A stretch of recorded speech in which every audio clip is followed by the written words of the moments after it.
Hello everyone, Assalamualaikum. Hope you all are doing very well and welcome to our new video. তো বরাবরের মতো আজকেও কিন্তু নতুন একটা ভিডিও নিয়ে হাজির হয়ে গেলাম তোমাদের সামনে। আশা করি ভিডিওটি তোমাদের অনেক অনেক ভালো লাগবে।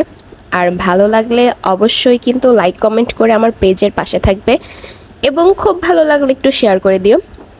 তো কি রান্না করছি চলো তোমাদের একটু শর্টকাটে বলে দিই। ইলিশ মাছের মাথার কিছু অংশ, লেজের কিছু অংশ দিয়ে শাপলাটা সুন্দর করে ভাজি করে নিয়েছি।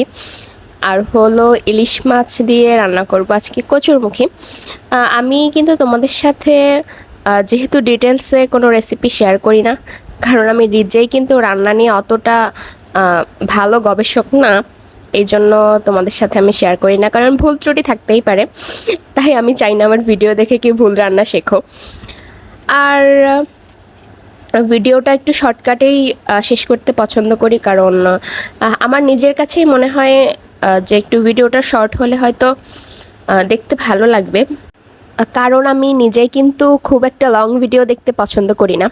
আর যেহেতু নিজে লং ভিডিও দেখতে পছন্দ করি না, সেই জন্য যে তোমরা পছন্দ করবে এটা কি করে ধরবো, এই জন্য শর্ট ভিডিও করি। আমারও ভালো লাগে আর আশা করছি তোমাদেরও ভালো লাগবে। তো এইদিকে কথা বলতে বলতে কিন্তু আমার কচুরমুখীর মধ্যে মাছগুলো দেওয়া হয়ে গেছে।